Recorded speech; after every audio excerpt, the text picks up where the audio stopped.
Hello student, আজকের পঞ্চম শ্রেণীর পরিবেশবিদ্যা তৃতীয় পর্যায়ক্রমিকের প্রথম স্কুলটা সলভ করব। দেখো, একদম প্রথম প্রশ্ন দিয়েছে পশ্চিমবঙ্গের প্রধান খনিজ সম্পদ হলো কয়লা। একটি লুপ্তপ্রায় মাছ হলো, এটা হবে খলসে। কয়লার অনেকটা অংশই গঠিত হয় কার্বন দ্বারা। প্রথম কাগজ তৈরি হয় চীনে। সুনামি হলো একটি জাপানি শব্দ। চাঁদ যার চারপাশে ঘোরে সেটি হলো পৃথিবী। চাঁদের দক্ষিণ মেরু অঞ্চলে সফলভাবে অবতরণ সর্বপ্রথম যে দেশটি করে তার নাম হচ্ছে ভারত। বিশ্ব বয়স্ক দিবস পালিত হয় 1 জুন। পূর্ণিমা তিথিতে চন্দ্রগ্রহণ হয়। বায়ুর চাপ মাপার যন্ত্রের নাম হলো ব্যারোমিটার। ওকে, তারপরে আমরা 2 দাগে করব। দেখো, বলছে ড্যাশ হলো জীবাশ্ম জ্বালানি কয়লা। তারপরের প্রশ্ন, রানীগঞ্জ ড্যাশ জেলায় অবস্থিত, বর্ধমান জেলা। ড্যাশকে জৈব শিলা বলা হয়, কয়লাকে জৈব শিলা বলা হয়। ভূমিকম্প মাপার যন্ত্রের নাম হলো সিসমোগ্রাফ। ওকে, পুকুরের জল জীবাণুমুক্ত করতে ড্যাশ ব্যবহার করা হয়। পুকুরের জল জীবাণুমুক্ত করতে পটাশিয়াম পারম্যাঙ্গানেট ব্যবহার করা হয়। পরিবেশ দূষণের ফলে ড্যাশ বদলে যাচ্ছে, আবহাওয়া বদলে যাচ্ছে। হ্যালির ধূমকেতু 76 বছর অন্তর পৃথিবীর আকাশে দেখা যায়। ডাইনোসর একটি বিলুপ্ত প্রাণী। তারপরে বলছে ড্যাশ দিনটি বিশ্ব জল দিবস হিসেবে পালিত হয় 22শে মার্চ। বাইক চালানোর সময় ড্যাশ মার্কা হেলমেট অবশ্যই পরা উচিত, ISI। ওকে, তারপরে দেখো,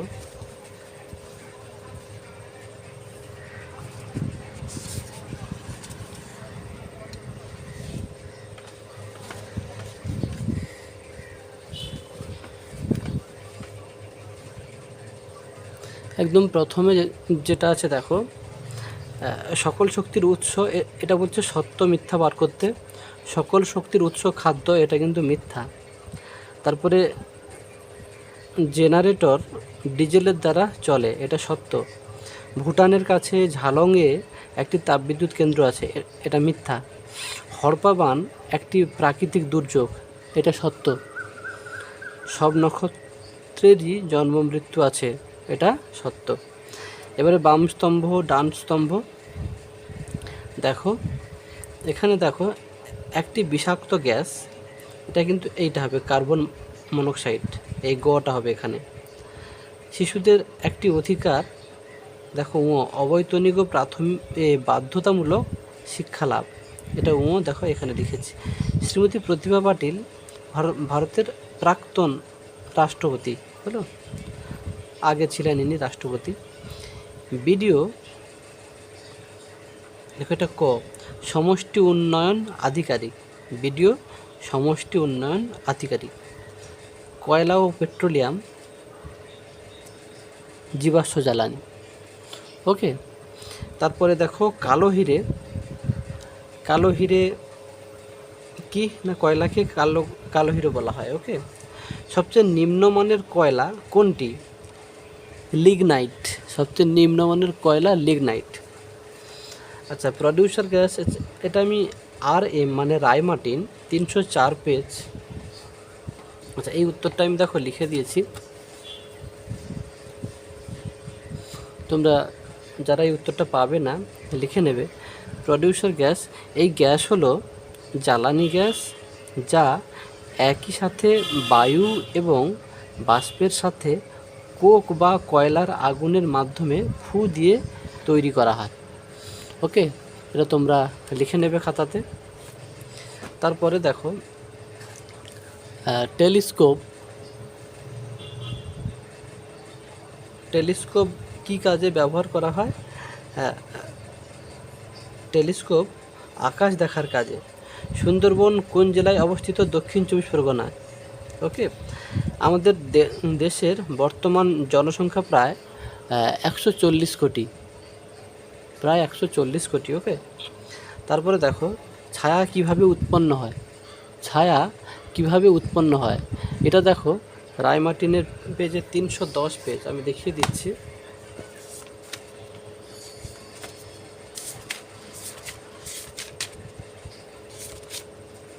দেখো এই যে উত্তরটা আছে এখানে, এই যে ছায়া, ছায়া কিভাবে তৈরি হয়?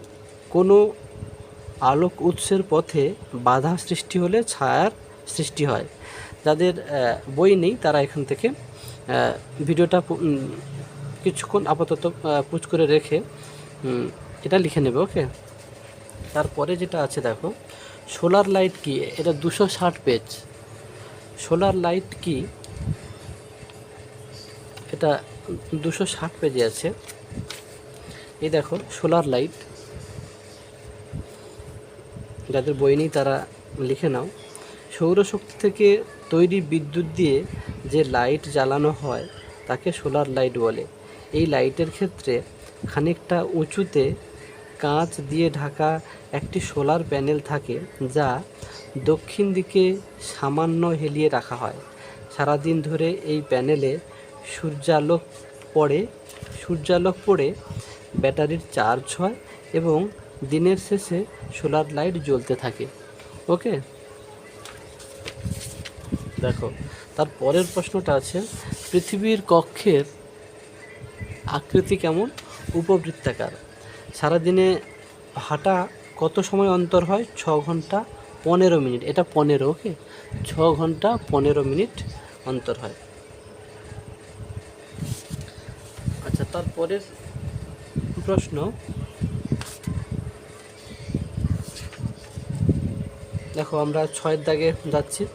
6-এর দাগে দেখো যেটা একদম প্রথমে জোয়ার ভাটা কাকে বলে? রায়মার্টিন পেজের 322 পেজে আছে।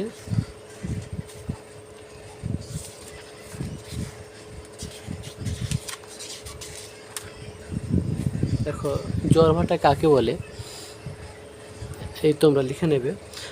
জোয়ার ভাটা কাকে বলে? চাঁদ ও সূর্যের আকর্ষণ এবং পৃথিবীর ঘূর্ণন গতির জন্য প্রতিদিন নির্দিষ্ট সময় অন্তর সমুদ্র ও নদীর জল বেড়ে যায় এবং কমে যায়। জল বেড়ে যাওয়াকে জোয়ার এবং কমে যাওয়াকে ভাটা বলে। ওকে, লিখে নেবে। তারপরের প্রশ্ন দেখো বন্যার দুটি মনুষ্য সৃষ্ট, মানে মানুষের দ্বারা সৃষ্ট দুটি কারণ। বৃক্ষছেদন লিখবে, এটা একটা কারণ, আর নদীপথের পরিবর্তন। ওকে, এই দুটো কারণ। তারপরে সুনামি কি?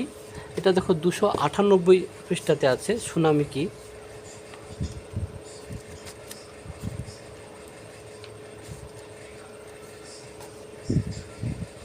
সুনামি কি দেখো সমুদ্রের তলায় সৃষ্ট প্রবল ভূমিকম্পের ফলে সৃষ্ট উপকূল বা বন্দর অঞ্চলে সৃষ্ট প্রবল জলোচ্ছ্বাস হলো সুনামি। সমুদ্রের তলায় সৃষ্ট প্রবল ভূমিকম্পের ফলে সৃষ্ট উপকূল বা বন্দর অঞ্চলে সৃষ্ট প্রবল জলোচ্ছ্বাস হলো সুনামি। ওকে, তারপরের প্রশ্নটা দেখো জীবাশ্ম জ্বালানি কাকে বলে? এটা 254 পেজে আছে। জীবাশ্ম জ্বালানি কাকে বলে? দেখো একদম এখানে এই দেখো জীবাশ্ম জ্বালানি কাকে বলে? উদ্ভিদ ও প্রাণীর দেহাবশেষ শিলাস্তরের মধ্যে চাপা পড়ে ভূগর্ভের তাপ ও চাপে পরিবর্তিত হলে তাকে জীবাশ্ম বলে। ওকে, এবারে এই জীবাশ্ম সৃষ্টির সময় জীব দেহাবশেষ ভূ অভ্যন্তরের চাপ ও তাপে এবং রাসায়নিক বিক্রিয়ায় পরিবর্তিত হয়ে যখন জ্বালানি খনিজে পরিণত হয় তখন তাকে জীবাশ্ম জ্বালানি বলে। জীবাশ্ম জ্বালানির উদাহরণ একটা লিখে দেবে, একটা দুটো, কয়লা, খনিজ তেল ইত্যাদি। ওকে, তারপরে দেখো পেট্রোলিয়াম থেকে কি কি পাই? রায়মার্টিন পেজ 253। পেট্রোলিয়াম থেকে আমরা কি কি পাই দেখো একদম এই যে নিচে লেখা আছে পেট্রোলিয়ামের 4টি উপজাত দ্রব্য, মানে পেট্রোলিয়াম থেকে আমরা কি কি পাই না? পেট্রোল, পেট্রোল, তারপরে দেখো পেট্রোলিয়াম থেকে আমরা পেট্রোল, ডিজেল, কেরোসিন আর ভেসলিন, ওকে, পেট্রোলিয়াম থেকে এগুলো পাওয়া যায়। তার পরের প্রশ্ন, লাস্ট প্রশ্ন দেখো, চন্দ্রগ্রহণের একটি ছবি আঁকতে বলেছে, ওকে, তা 316 পেজে আছে চন্দ্রগ্রহণের একটি ছবি।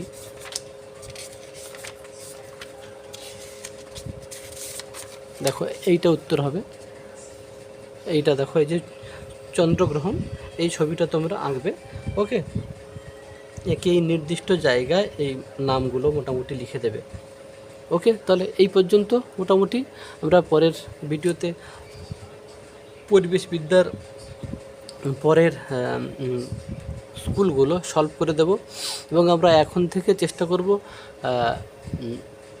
গণিতের সঙ্গে সঙ্গে বিভিন্ন সাবজেক্ট, শুধুমাত্র রায়মার্টিন কোশ্চেন পেপারগুলো আমরা সলভ দেওয়ার চেষ্টা করব, ওকে।